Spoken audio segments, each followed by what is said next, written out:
Sir, do you need any services? The voice on the phone was like a juicy lychee from Nangguang, sweet and bursting with moisture. Feng Qi almost thought he had misheard. This was one of the best five-star hotels in Shenzhen. How did a call like this get through? No, thank you. He was an investment manager for an American fund stationed in Hong Kong, spending more than half the year traveling in mainland China, looking for projects and visiting companies. This time, he was here because the founder of one of the invested companies was getting a divorce. The company was about to go public, and if a property dispute started, it would take at least a year or two to settle, which would ruin everything. The next day, he spent the whole day entangled in someone else's domestic affairs. After 20 years of marriage, finding faults in each other was like uncovering a stinking, moldy old blanket. Everyone in the meeting room was in a foul mood. Just as he entered his room that evening, the phone rang again. Sir, do you need any services? It was the same voice. No, and don't call again. He didn't engage in such transactions. If you needed to pay for this sort of thing between men and women, it just wasn't enjoyable. On the third day, he returned past midnight. He had just closed the door when the phone rang again. Troubled by his own issues and slightly drunk, he answered angrily. Didn't I tell you not to call again? The voice on the other end chuckled. I'm calling to ask when you're checking out, so I can do business after you leave. I'm staying for a week. That long? Don't let yourself get too frustrated. The little lychee's voice ended with a playful tone, full of humor. He was both amused and exasperated and decided to go to the front desk to complain. The Sky Lobby was on the 51st floor. The lights were already off, but the city hadn't completely fallen asleep yet. Sir, how can I help you? Feng Qiongzi was taken aback at first glance. Under the spotlight was a pair of big eyes and a clean, young face, as delicate as porcelain. Half of his anger dissipated. I keep getting business calls to my room. Is there any way the front desk can block them? She took a moment to understand, then her face flushed bright red. She bowed her head to the desk and promised to look into it immediately. Not long after Feng Qiongzi returned to his room, the doorbell rang. When he opened the door, the front desk girl was standing there timidly, holding a fruit plate as an apology. After placing the fruit plate on the table and setting the utensils, she turned around, and he noticed for the first time that she was heavily pregnant, at least 5 months along, moving with some difficulty. Now it was his turn to feel embarrassed. What was he doing making complaints in the middle of the night, causing a pregnant woman to come and apologize? For the next few days, there were indeed no more calls. A week later, as he was checking out, it happened that she was on duty. Feng Qiongzi noticed her name tag, Sun Ci. As she handled the procedures, she softly explained that they had checked and the calls to his room had been made by directly dialing the room's extension number. To prevent further disturbances, all future calls would be routed through the front desk. He thanked her profusely. Sun Ci blushed again and whispered, Mr. Feng, if you're really satisfied with my service, could you write a good review for me? She spoke quickly, afraid he might refuse. It's easy. You can do it through the public account. 15 words or more will do. Feng Qiongzi took out his phone. Could you send me the link to the public account? They naturally exchanged WeChat contacts. On his way to the airport, he wrote the review and sent a screenshot to Sun Ci. She replied with a bowing emoji. Mr. Feng, next time you visit, let me know in advance, and I'll take care of your stay. Feng Qiongzi and Sun Ci interacted without any reservations. Despite her striking appearance, she was pregnant, so there was no risk of their relationship veering into romantic territory.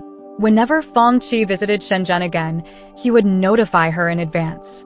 She was attentive. Early on, she confirmed his room preferences, knew he often worked late at night, and prepared extra coffee capsules for him. The humid weather in Shenzhen was uncomfortable for someone from the north like him, so she arranged a dehumidifier in advance. These were small favors, but the thoughtful touches and feminine care beyond standard courtesy made him feel appreciated. Once, he booked the conference center, and she volunteered to assist. After his phone meeting, he handed her a stack of documents, asking for 10 color copies to be ready by the next day. She delivered them in the evening, supporting her back and carrying a large file bag. The conference center's color printing is very expensive, 1.5 yuan per page. It would have cost over 700 yuan. I went to an outside print shop after work and got it done for just over 200. The hotel cost 2,000 yuan per night. The conference center cost 4,000 yuan for an afternoon. Office expenses were fully reimbursed, so he never paid attention to printing costs, but he didn't point that out. Let me treat you to dinner with the money saved. He took her to a well-known restaurant across from the hotel, famous in Shenzhen, with 3 half-human-height black jars at the entrance, containing a century-old marinade. As they entered, Sun Xiai took several photos of the jars with her phone. I pass by here every day for work, but I've never been inside. When the menu arrived, she looked at the prices and seemed hesitant. Maybe we should go somewhere else. There's a dumpling shop nearby. When I want to treat myself, I go there for shrimp dumplings. Feng Qi took the menu and ordered himself. Didn't you save me some money? Let's spend it here. During their conversation, he learned she was only 21, exactly 12 years younger than him. She was from Jiangxi and had come to Shenzhen to work at 18. She had been working at the hotel for almost 3 years. She asked about his job, her small mouth slightly open as if to swallow every word he said. In the end, she was still puzzled, stirring the soup in front of her. Anyone who can afford to stay at our hotel must be a boss. A simple meal meant a lot to her. In the hotel, he was a guest. Outside the hotel, they were friends. She had an old-fashioned woman's attentiveness. When he had morning meetings, she noted them down and arranged wake-up calls herself. He had many activities, and she often took his shirts and suits home to iron, bringing them back early in the morning. He had grown tired of the hotel's restaurants, so when he had no other plans, they occasionally went out to eat together. Every time he checked out, she asked when he would come again. This time, she asked again. Seeing her belly getting bigger, Feng Qi said, "Next time I come, you'll probably be on maternity leave." The next time he came, she was indeed not there. In the afternoon, Feng Qi went to a meeting but found himself distracted, feeling a sense of emptiness. He was a bit startled by this, mentally chastising himself. How could he be so attached? His attitude towards her had always been somewhat condescending. But this disparity created a subtle sense of security. Both knew their relationship wouldn't lead anywhere, making their interactions relaxed and natural. She possessed a rare gentleness and compliance, always with her head slightly bowed, never speaking loudly. With her, Feng Qi felt like he was free of social identity, responsibilities, and masks, a significant relief. That evening, he sent her a WeChat message. On vacation? She didn't reply. A moment later, the sudden ringing of his phone startled him. Feng Qi glanced at the clock. It was 2 a.m. He was still awake, working on materials for the next day. Sun Xi's voice sounded distorted. "Mr. Feng, I'm about to give birth. Can you come help me?" Feng Qi's first reaction was irritation. Damn, you call me for something like this? But fearing something might go wrong, he followed the address she sent and hurried over. It was a remote old neighborhood with narrow entrances and standing water, making it impossible for an ambulance to get through. As soon as he entered, he smelled blood and a metallic odor. Sun Xiai was slumped on the floor, sitting in a pool of blood, her water already broken. He carried her down from the 5th floor, blood seeping down his sleeves. She shivered all over, her voice frosty with pain, constantly whispering apologies. The premature baby, born at 8 months, weighed less than 5 pounds. Fortunately, they arrived in time, and both mother and daughter were safe. After she was admitted to the hospital, he went to see her. Exhausted from the night's ordeal, he washed his face in the nearby restroom, noticing that half of his shirt was stained with rusty-colored blood. Her story was like a discarded piece of low-quality fiction, so cliched it was embarrassing. She had never formally married. The child's father was a driver from Hong Kong, running the route between Shenzhen and Hong Kong, transporting fresh produce. He met Sun Xiai through mutual business between his suppliers and the hotel. At that time, She had just come from the countryside to work in Shenzhen, in the housekeeping department, cleaning guest rooms. In reality, he never took her to any nice places. Their dates often happened in his truck's cab. Only at night and early morning could his big truck enter the city.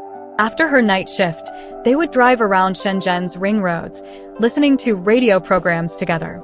After a year of dating, she knew all the late-night radio shows between Shenzhen and Hong Kong by heart. She always felt indebted to him. He had told her that he bribed the housekeeping supervisor with 2 boxes of abalone, which was why she got the uniform job. On the day she received her uniform, he took her to the border and promised that in 2 years, after paying off his truck loan, he would marry her and take her across the sea. But it was only after she became pregnant that she discovered he had a family in Hong Kong. She struggled, but the baby in her belly tied her down tightly. He had promised to divorce his wife, but as her due date approached and it was clear she was having a girl, he disappeared. She had almost no friends in Shenzhen, and her family was thousands of miles away. In desperation, she called Feng Qi. Feng Qi found it absurd. The story seemed to kick him back to the Qing dynasty. In the past, when there was a significant difference between Hong Kong and the mainland, it wasn't uncommon for Hong Kong truck drivers to have mistresses in Shenzhen. But in this era, his female colleagues, even those who worked in Hong Kong long-term, refused to date local men. How could there be any future in a place that was hanging on by a thread? After an entire night of turmoil and postpartum weakness, her hair was matted like weeds on her face, but even so, she wasn't unattractive. There was a resigned calmness on her face. The truck driver eventually showed up. He looked energetic, with a sleek Hong Kong-style short haircut, wearing the orange vest of a transport company and carrying eggnog. He neither looked at his daughter nor at Sun Xiai, squatting at the foot of the bed, reading a stack of hospital bills. Feng Qi couldn't describe his feelings as he left. He thought she was foolish, yet he pitied her youth. Later, Sun Xiai told him what happened. The child was like a lie detector, prematurely ending her relationship with the driver. The truck that ran back and forth between Hong Kong and Shenzhen was actually a dowry from the driver's wife, and the village house in Sha Tin was also in his wife's name. He was just a worker, living at his wife's mercy. Divorce?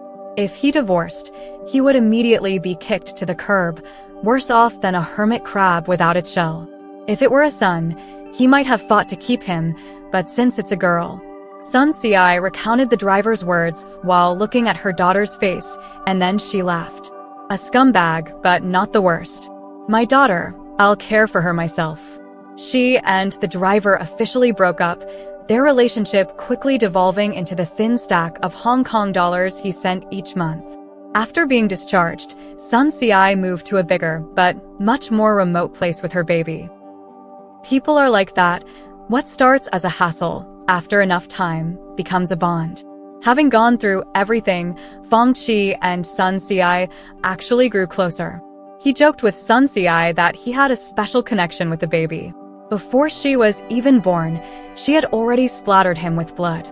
When the premature baby was placed in the incubator, he had carried her, her tiny feet no larger than his thumb. From then on, whenever Feng Qi came to Shenzhen, he would visit Sun Xiai at her home, always bringing something for the baby. With a child to care for, Sun Xiai couldn't work night shifts and didn't return to the hotel. Yet, Feng Qi continued staying at the same hotel. Being young, she quickly recovered from childbirth, her waist returning to its slender form. If she hadn't mentioned it, one would never guess she had given birth. When the baby turned 6 months old, he came over for a meal. Sun Xiai had found a job at the hair salon downstairs. You know how to cut hair? Yeah, I learned it in vocational high school back in my hometown. She looked him over. Want to try my skills? She sat him in front of the vanity mirror, draped a towel around his shoulders, and placed the baby's chair behind him. Watch the mirror, and keep an eye on the little one for me. The baby's dark eyes stared curiously at the reflection, their gazes meeting and then shifting away. She worked deftly, trimming one side, and when she moved behind him to work on the other side, he reached out and squeezed her waist. She didn't flinch, lowering her head to continue trimming. After finishing, She brushed the stray hairs off his collar with a towel and handed him a new shirt. It's hard to get clean, wear the new one. As he changed in the small bedroom, she pushed open the door and hugged him from behind. In bed, she was a different person. She knew how to be a woman. Her fair arms wrapped tightly around him, with an intensity in her embrace that bordered on desperation. Her sweat had a milky scent. As he lay beside her, looking at the nearly translucent soles of the baby sleeping in the cradle, he felt a surprising sense of stability and peace. That's how their relationship began. He quickly helped her move to a better place and hired a live-in nanny. His routine shifted, his base of operations moving from the hotel to her home. He started not only staying there during business trips, but also spending most weekends in Shenzhen. However, despite the progression of their relationship, she always carried a bit of humility, like a girl dependent on others. She carefully monitored his moods and preferences, figuring out what he liked to eat and use. When he worked from home, she would try to take their daughter out. Her life revolved around him like a compass, with him as the central point.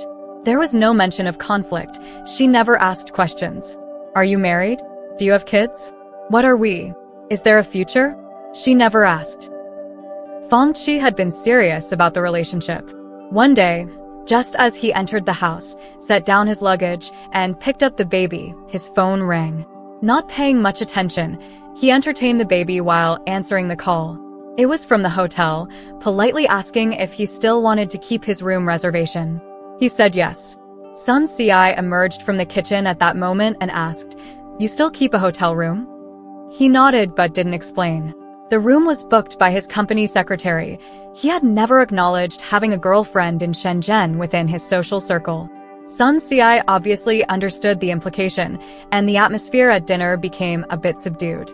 But she still didn't ask anything. When Feng Qiongzi left her house, he felt a heaviness in his heart. That call had brought up all the unasked questions she had pushed aside. He was still single. During their most intimate moments, he had thought about making her his wife, but he always hesitated. They were simply worlds apart. He graduated from a prestigious university, worked for a top-tier fund, and had an annual salary well over $1 million. He was considered quite the eligible bachelor within his circle, with a distinguished appearance and demeanor. She hadn't even attended college and had a child of unknown parentage. She couldn't participate in his work discussions, often struggling just to understand them.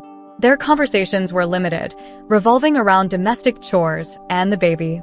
But being with her made him genuinely happy. Her simplicity, gentleness, and compliance, coupled with the beauty and radiance she exuded after freeing herself from her past, made him effortlessly captivated. Her dreams were so modest that they were easily fulfilled and overflowed. He was reluctant to let go. There was also the matter of his parents. Both of his parents were highly educated intellectuals who would never accept such a daughter-in-law, let alone one with a child. When the child turned 1, he was inspired by a project he was overseeing. The company was involved in the vacation rental business, leasing unique houses and refurbishing them. The boss took him to see the latest project, a refurbished old post office with 3 floors and 18 rooms, all furnished with pearwood furniture and themed around a classic Chinese opera. He suddenly thought of her. With her experience in the hotel industry and her natural hospitality, she was well suited for this line of work. Being the hostess of a boutique inn certainly sounded more respectable than being a hotel receptionist or a hairdresser. He even thought about the child, planning to initially say it was his own. His parents would inevitably get on a grandchild. Once they had their own child, he would gradually reveal the truth. He had saved up quite a bit over the years, viewing this as an investment.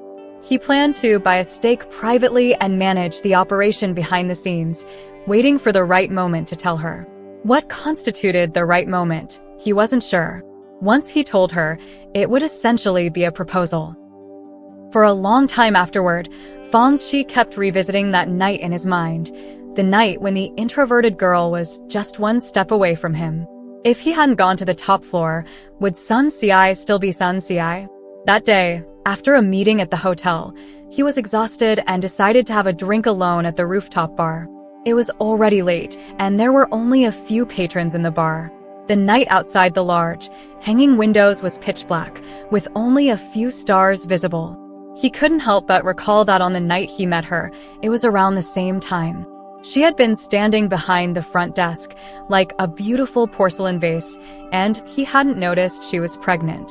Suddenly, he heard a man and a woman talking behind him. It was obvious the woman was trying to flirt, and her voice was very familiar, sweet and full, just like that night. The man she was flirting with showed no intention of inviting her to sit down, making the situation increasingly awkward. If it weren't for her, he wouldn't have met Sun Xiai. He turned around and said, "I'll buy this lady a drink." The girl, whom he remembered as Xiao Lizzie, sat down next to him. Her looks didn't match the allure of her voice, but under the dim bar lighting and heavy makeup, she appeared quite attractive. He didn't beat around the bush and told her he recognized her voice. Realizing he was the good guy who wouldn't take advantage, she lit a cigarette and said, "Looks like I won't be making any business tonight either." Her sense of humor was still intact. He was curious and asked how she had managed to call his room back then. Did she try room by room? She laughed, her voice raspy. Room by room? Like a lottery? She flicked the ash off her cigarette. Another glass of Black Label, and I'll tell you. When the drink arrived, she leaned in and explained in a low voice that they used to have a colleague who, after falling in love, quit working as a call girl. Because she was truly beautiful, she got a job as a receptionist at the hotel and became their inside contact. She would inform them of solo male guests' room numbers. Don't think she did it for free. She got a cut. The hotel, mostly serving business travelers, was a prime source of clients for them. Our friend used to say you were worth it even without charging, but unfortunately, you didn't give me any business. She winked at him. So, how about it? Not interested in some fun tonight? Friend. He suppressed his emotions and asked why she was now trying to pick up clients in the bar. She said that after a guest complaint, all calls had to be routed through the front desk, and they could only operate when their friend was on duty. When she went home to have a baby, she stopped working altogether. Feng Qiongzi remained silent, feeling like his stomach was filled with flies. He sat quietly and finished his drink. When he stood up, he stumbled a couple of steps, then rushed to the bathroom and vomited. As he walked out of the hotel, he surprisingly felt a sense of relief. Feng Qiongzi never went back home. That very day, he left Shenzhen. Before leaving, he paid an additional 6 months' rent. He couldn't bring himself to block her. Initially, she reached out, but when he didn't respond, she quickly understood. She sent a message saying, "Thank you for everything," and then disappeared from his life. Sun Xiai always knew she wasn't worthy. How could two people so different ever truly be together? From the moment she embraced him in that small bedroom, she knew their relationship wouldn't lead anywhere. But someone like her, willing to waste herself on him, that was enough for her. She never asked questions. She was long accustomed to not asking questions. When her child turned 2, she enrolled her in daycare. Sun Xiai returned to work at the hotel. It felt like a lifetime had passed. The customer service department was full of new faces.